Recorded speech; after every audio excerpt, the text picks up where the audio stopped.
Talk of the town, एक और stock जो बड़ा चर्चित है और नतीजों के बाद से हम लगातार कह रहे हैं कि इस स्टॉक में बने रहना आपके लिए खतरे से खाली नहीं, जबकि ये स्टॉक 75 रुपए के ऊपर तक निकला था और अब आ चुका है 50 के नीचे, जिसपे सुमित जी ने आज सुबह सुबह कहा कि ये आधा भी रह जाए तो आश्चर्य नहीं। जी हाँ, हम बात कर रहे हैं जोमेटो की।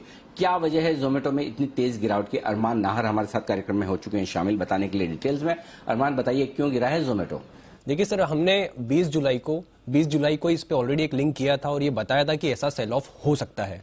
उसका रीजन ये है कि एक रूल ये होता है कि अगर जिस भी कंपनी की प्रमोटर कैटेगरी में 0% है तो उनके लिए ऐसा होता है, जो उनका प्री आईपीओ का जो इक्विटी शेयर कैपिटल होता है वो 1 साल के लिए लॉक इन हो जाता है और वो लॉकिंग खत्म हुआ 23 जुलाई को, जो कि शनिवार को।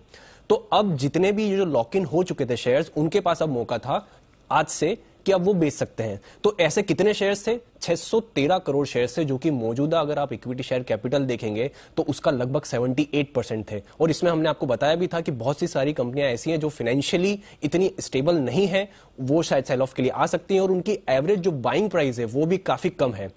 तो एक रीजन, सबसे बड़ा रीजन यही है इसमें सेल ऑफ का। अब इस कंपनी में तो हो गया, उसके साथ साथ अब आने वाली कंपनियां, आने वाली ड्यू डेट्स हैं जो इसके लिए ध्यान रखिएगा। जो ऐसी ही कंपनियां हैं जैसे कार्टरेड है, कार्टरेड का जो 1 साल का लॉक इन है वो 20 अगस्त को खत्म होने वाला है, वो भी शनिवार है, तो आपको 22 अगस्त पे ध्यान रखना होगा।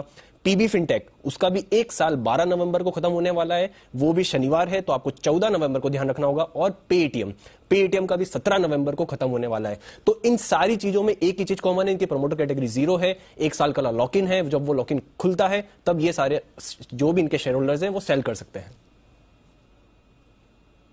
ओके, तो ये है 1 साल के बाद लॉक-इन खत्म होने के, आईपीओ के 1 साल के बाद जो लॉक-इन खत्म होता है, और ये स्पेशली उन कंपनियों के लिए जहां प्रमोटर्स कैटेगरी नहीं है। और इन कंपनियों में अगर आप देखेंगे तो कोई भी प्रमोटर है नहीं, प्रोफेशनल मैनेजमेंट है। और इसलिए जब अगर 613 करोड़ शेयर ऐसे हैं जो बिकवाली के लिए अवेलेबल है, इसका मतलब ये नहीं कि सबके सब बेचेंगे, लेकिन 6 करोड़ भी बेचे या 60 लाख भी बेचे तो स्टॉक का क्या हाल हो सकता है वो आप देख सकते हैं। इस वक्त जोमेटो में जिस तरह की तेज गिरावट होती दिख रही है। सुमित जी ने तो अपनी राय दी ही जोमेटो पर, जैन साहब ने भी राय दी। एक इन जनरल राय बग्गा साहब आपसे लेना चाहता हूं, इन न्यू एज आईपीओ पर, नए जमाने की ई कॉमर्स कंपनियों पर लिस्टिंग के बाद से लगातार काफी मार पड़ी है, इन्वेस्टर्स काफी फंसे हुए भी हैं और जानना ही चाहते हैं कि क्या करना चाहिए। इन जनरल आपकी क्या राय है सर इन पर?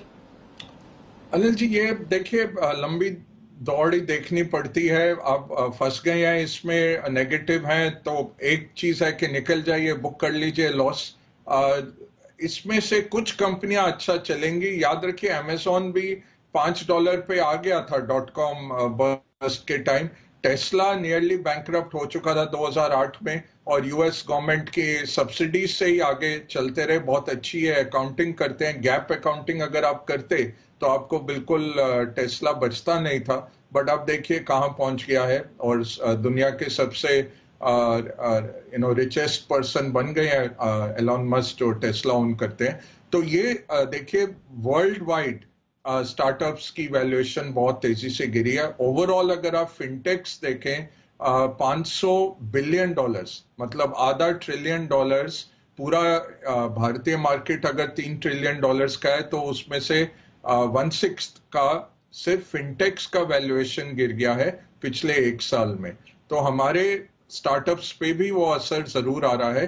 जोमेटो में प्रॉब्लम क्या रही है, जो लोगों को पसंद भी नहीं आया, कि वो इसको प्राइवेट इक्विटी फंड की तरह भी चला रहे थे कि भाई अनरिलेटेड कंपनियों को खरीदारी हो रही थी, वो मार्केट को पसंद नहीं आया। अनिल जी, हमने बहुत कैश रिच कंपनीज का ट्रेजरी के साथ काम किया है म्यूचुअल फंड के दिनों में।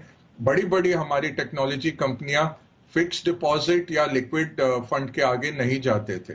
और एक्विजिशन अगर आप करें, रिलेटेड है, ईपीएस एक्रेटिव होना चाहिए। स्टार्टअप जाके स्टार्टअप में फिर से पैसे डालते जाएं जस्ट बिकॉज आपके पास कैश है, वो मार्केट को पसंद नहीं आया। और बाकी जो अरमान कह रहे थे कि काफी जो locked in pre IPO investors थे, उनके अभी शेयर्स खुल गए हैं, तो ये सेलिंग है।